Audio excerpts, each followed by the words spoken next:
Hello, everyone. Hi. People are just coming in there, I think, and there's one person in the waiting room. Okay. I'm just sorry, yeah, Yvonne. Hello, Valentina. Hello, Catherine. Hello, Jade. Hello, Yvonne. Yvonne is just coming. Hello, Yvonne. How are you? And Leanne. That's great.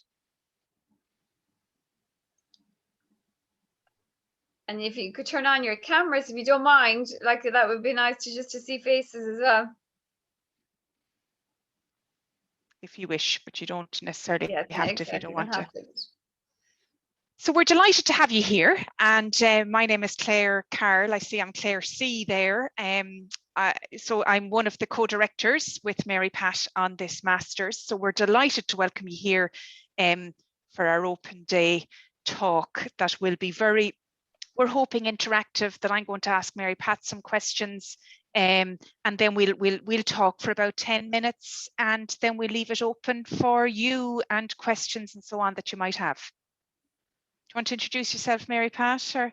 Okay, absolutely. So hi, everyone. I'm having some kind of minor technical difficulty here where there's a lag between when I say something and the video kind of picks it up. So anyway, we'll just proceed.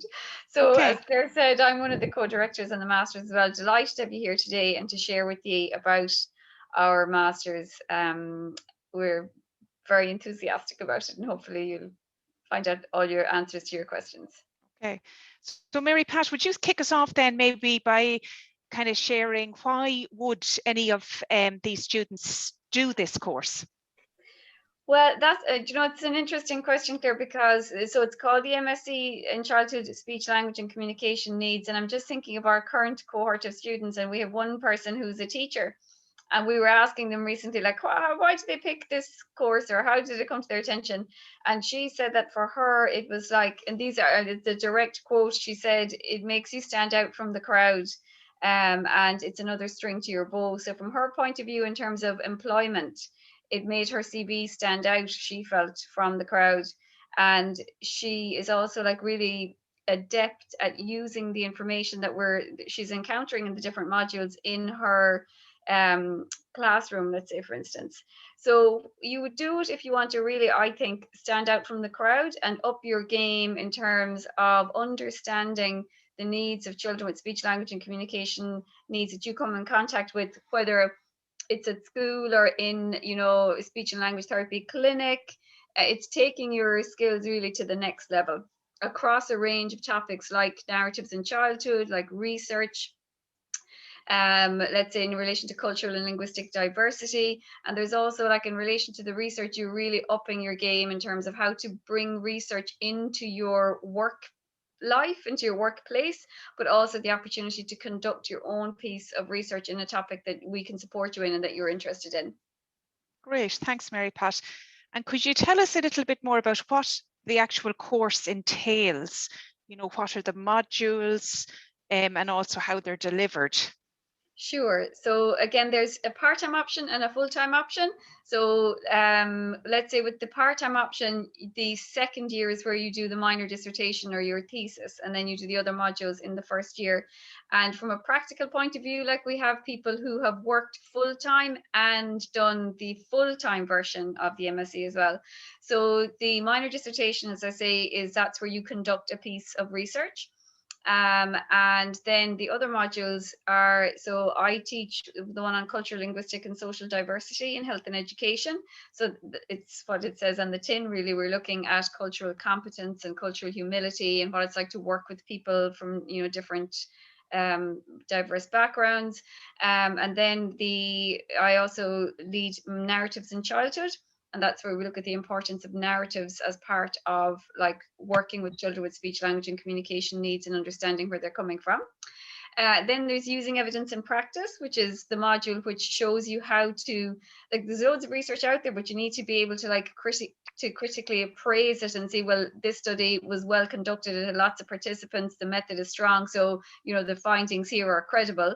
So that's what that module is about. Then there is advanced research methods, which is run together with the in nursing.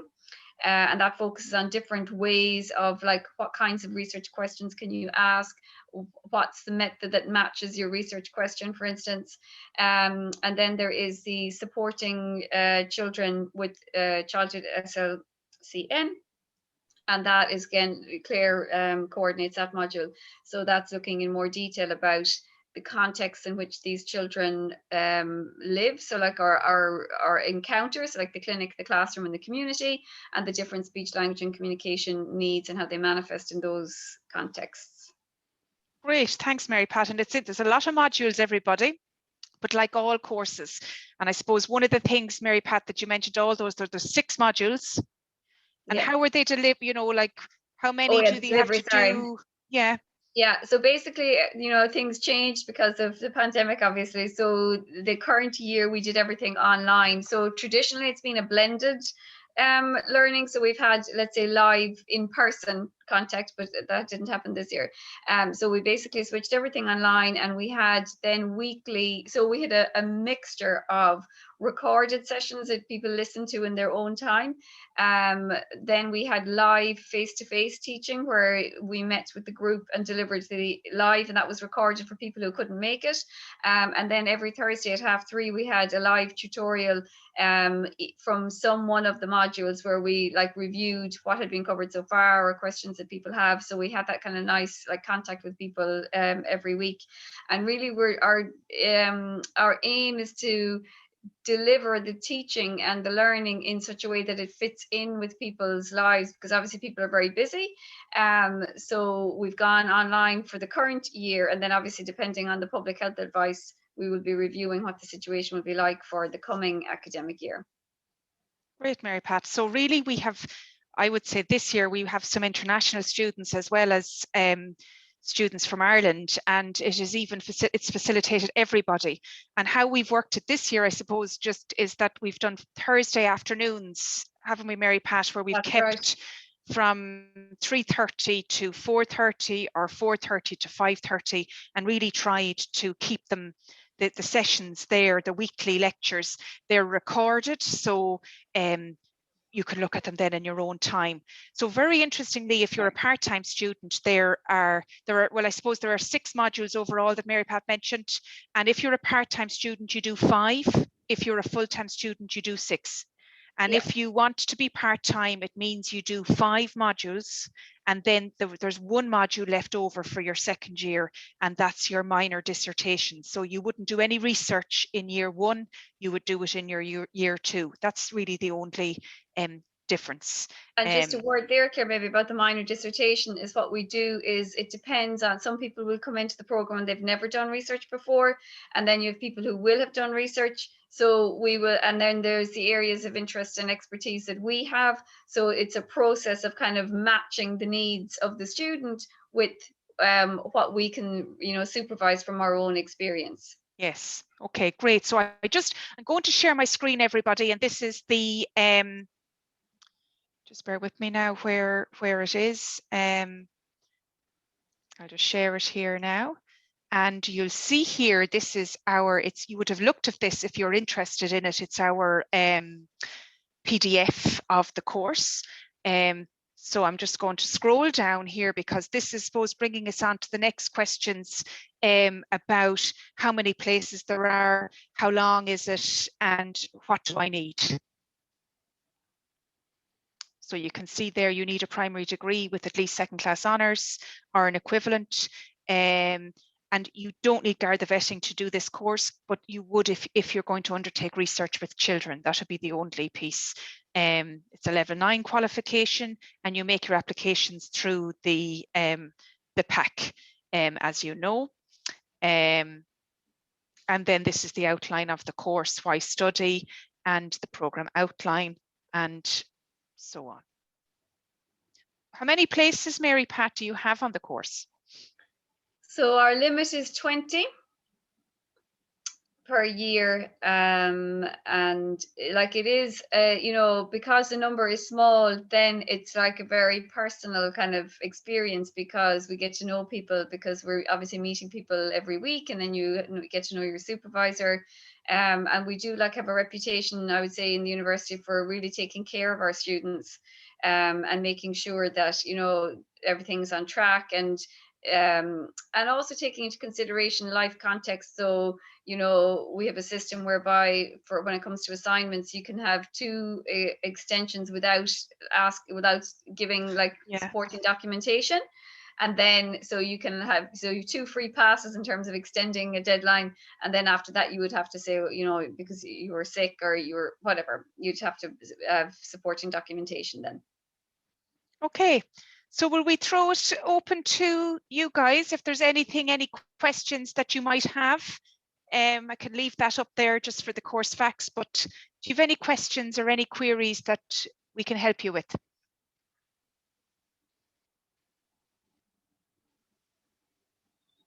Or even to share with us where you're coming from, or, you know, what background?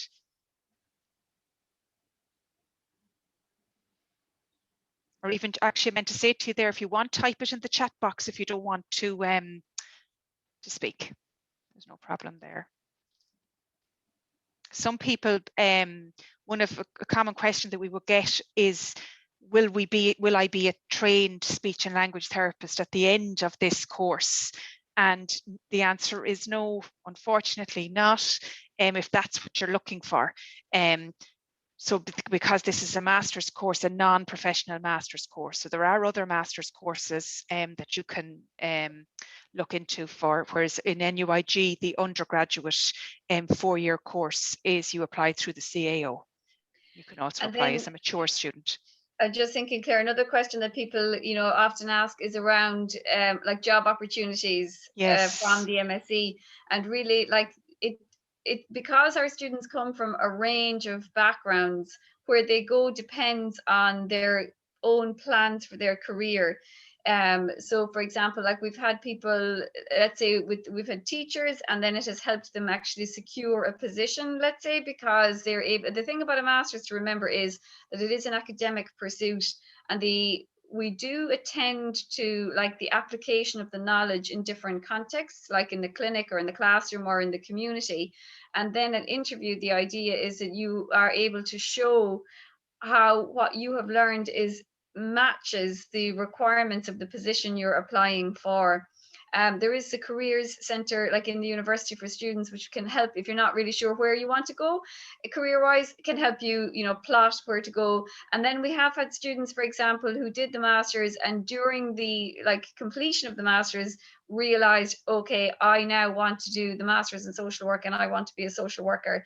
And that it was the completion of this masters clarified that for them, and also kind of paved the way for them to be able to take on board the academic work involved in doing a master's, we'll say, in social work. So it depends really the direction you want to take. Yeah, and I think you're right, Mary Pat. It's like it's supported people when they have gone for promotions in their jobs, but it's also supported people to actually get jobs. Or it's decided whether they'd like to go on in another career path. Another option is that it's a place to consider that maybe you are interested in doing a PhD, and that you're use this opportunity to learn more about the area and to learn more research skills. So that's another opportunity.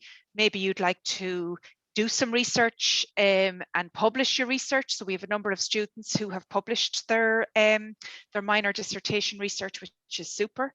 So again, there's one question there in the chat box again, Mary Pat. Oh, no problem. So I think we're answering some of the questions as we're going. About the career prospects. Yes. And then I'm just seeing there, Jade, your question, the next step after the master's, it really depends on what you want to do. So for example, we've had the person who has decided they want to train as a social worker, they've gone off to do social work. We had somebody else then who got a job with the, oh, now I can't remember the organization, but it was a job, she came from a preschool background, and she had a job auditing preschools. And then she also got work, I think, with the ESRI, which is like a research institute. So, and like, so it's very unique, I suppose, to the individual in terms of why she went out that route of the auditing the preschools, because she owned a preschool. So it was a natural kind of fit for her previous skill set. Would it help towards being a primary school teacher? I think like the answer is yes, really, in terms of like that current student said, like making you stand out from the crowd in terms of getting a job as a teacher, that her CV stood out because she had taken her knowledge base to the next level.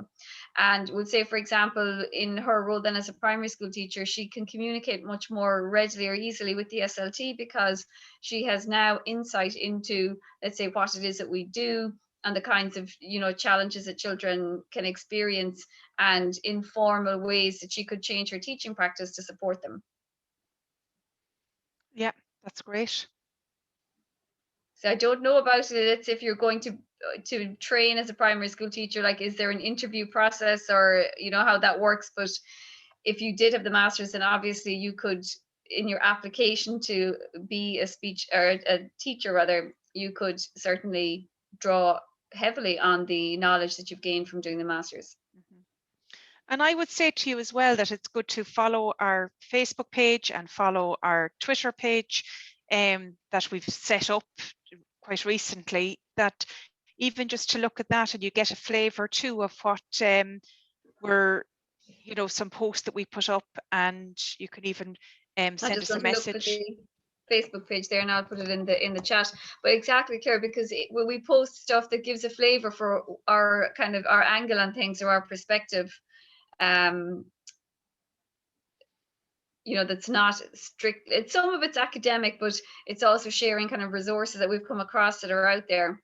Yeah.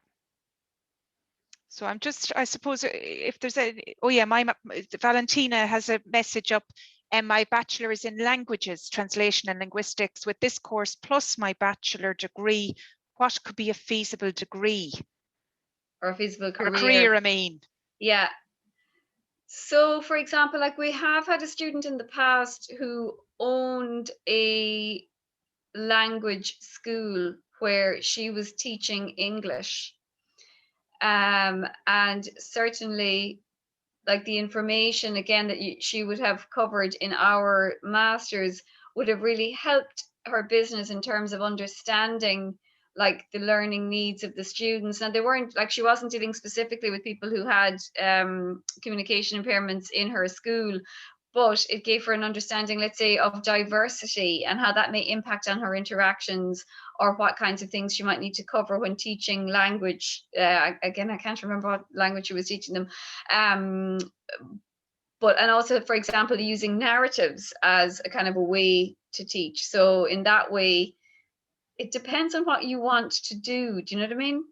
Yes. So with your translation, I'm just looking here at your translation, like if you have an experience, a background in that, and then you did this MSc, like you'd have it would give you a greater understanding in, because we talk about working with translators and interpreters in the diversity module around collaborating with an SLT. So you could make yourself available then for, you know, if you were going down the route of doing more like medical translation or interpretation, making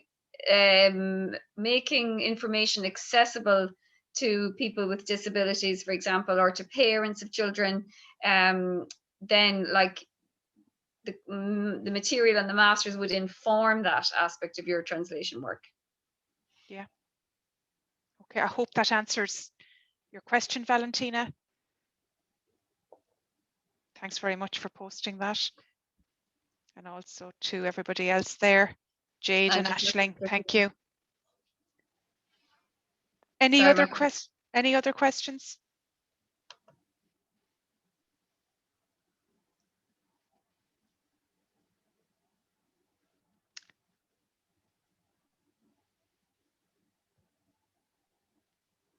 I've just got the link here for the Facebook page. Sorry, my computer is very slow today, okay. So I'm just popping that in there for you.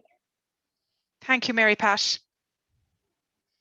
So Mary Pat is the Facebook page there. And I would say just another thing about, you know, the experience of being a student on the MSc. So we have two student reps. So, and then we have, let's say midway through each semester, we have a meeting with the reps to see how things are going. Now we check in every week anyway on the tutorial on the Thursday afternoon, but we have 2 kind of formal meetings around feedback and what's going well, what's not going well. And the reps then report to us from the students on those issues. And then at the end of each semester, we have an anonymous survey that students complete where they give feedback, and then we respond, we show like explicitly how we have considered the feedback and the responses we have made about the feedback. Then we also have what's called a program board. So this is like a committee of people who are involved in kind of the curriculum design or tweaking it, and we have student representation on that as well, and we meet once a year, so it's not an onerous kind of like task to be the class rep. So you would come to the meeting, and then we would talk about any issues that are, you know, coming up.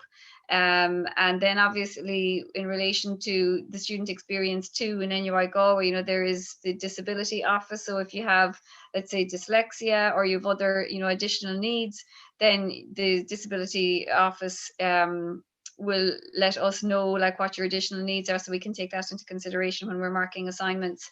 And we really do our best to support students and to keep them engaged, to make things like interesting, and to like problem solve if challenges do arise. Great. Okay. Well, I think we leave it there, everybody, if everybody's okay with that. Thank you very much for attending today, and we're delighted to see you all, and we look forward to welcoming you. And please contact myself or Mary Pat through email, preferably, really, because we're not in our offices at the moment, and we can talk to you or whatever way. And I mean, I do think it's important to complete the application form as well as you can, with your evidence. To have this as a qualification, would you have to go through to a PhD, and then you would be able to practice with kids in the clinic. Okay, thanks, Jade. This would be where, if you did this master's, it's not a professional qualification, so you won't have the title of a speech and language therapist. What you would have to do is you would have to go and do a full undergraduate course, or you would have to do another master's in another university, or you can go to the UK. So it would be you'd look at a professional master's for that. Yeah, if you want to be a speech therapist, those are the options, that you either do the full-time undergraduate degree as a mature student here in NUI Galway, and then UL have like an MSc program, which is a master's, which is a qualification to become a speech and language therapist. Yeah. Okay. Okay, everyone, any other, just as we were winding up there, I know, I'm sorry, Jade, because sometimes it does take a while to type in to the chat. So maybe you could let us. And the other thing to say to you as well is that once we review the applications, right, and then once you're offered a place, like we will send you then like a draft schedule, or if you've emailed us because you're curious about the course, you want to find out more, we generally send a draft schedule for the year so you can see like what it looks like.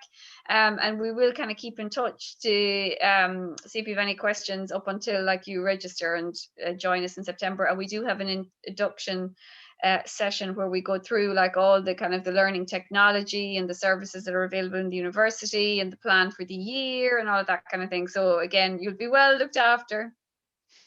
Yeah, we also have somebody, a past student, a graduate, who is, you know, is willing to talk to prospective students if anybody is interested. So that's another angle, because sometimes that can help you make your decision.